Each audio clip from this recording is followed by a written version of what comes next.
नमस्कार दोस्तों, लोपक प्रणाम और बड़े गर्व के साथ जय हिंद। ज्यादा बातों को ना घुमाते हुए हम सीधे मुद्दे पर आते हैं। अभी थोड़ी देर पहले ही हमारे देश के प्रधानमंत्री मोदी जी ने एक ऐसी खबर देश को दी है जिसको सुनने के बाद सारे देश का सीना 56 इंची हो गया है। भारत ने अंतरिक्ष के क्षेत्र में एक शानदार अचीवमेंट हासिल करते हुए एक लो ऑर्बिट सैटेलाइट को मार गिराया है। हम ऐसा करने वाले विश्व के चौथे देश हैं। अब ये एक बड़ी बात कैसे है, इसको समझने के लिए कुछ फैक्ट्स को देख लेते हैं।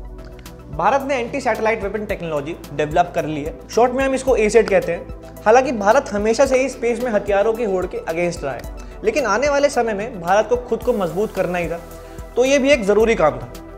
इस टेक्नोलॉजी का इस्तेमाल अंतरिक्ष में हमारे सैटेलाइट्स और दूसरे एसेट्स पर अटैक्स को रोकने के लिए किया जाएगा, और इससे हम उन सैटेलाइट्स को भी डिस्ट्रॉय कर पाएंगे जो हम पर जासूसी करते हैं। आपने परमाणु मूवी तो देखी होगी, कैसे हमारे साइंटिस्ट को उस सैटेलाइट से बच कर काम करना पड़ता था। तो कुल मिलाकर जोड़ घटाना गुणा भाग करने के बाद गणित ये बैठता है कि भारत की ये सक्सेस सच में हिस्टोरिक है। विपक्ष में बैठी राजनीतिक पार्टियों के स्टेटमेंट्स ऑलरेडी आने लगे हैं। उनका कहना है कि भैया ये तो हमारे नेताओं ने किया था, या ये तो 50 साल पहले ही शुरू कर दिया गया था।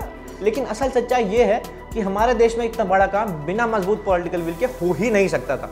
लेकिन इसी बीच कुछ क्रांतिकारी पत्रकारों का कहना है कि ये कार्य पोखरण टेस्ट जैसा क्रांतिकारी नहीं है। इसके पीछे उनका तर्क ये है कि भारत में ऐसी तकनीक का ज्ञान होने की बात बहुत साल पहले की थी, तो ये पोखरण 3 कैसे हुआ?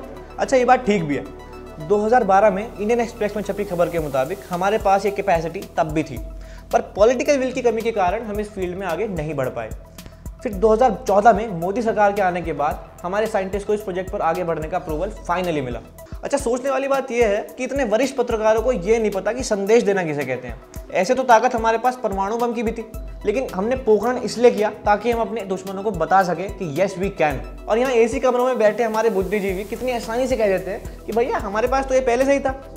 किसी मैच में किसी भी टीम की कामयाबी के पीछे उस टीम की टीम वर्क के साथ ही उस कैप्टन की सोच भी बहुत मायने रखती है जो उस टीम को लीड कर रहा है, और इस समय देश के कप्तान नरेंद्र मोदी जी हैं। बाकी तो सब समझदार हैं, समझ ही जाएंगे। भारत की इस ऐतिहासिक कामयाबी के लिए सभी देशवासियों को बहुत बहुत बधाई और लोपक प्रणाम।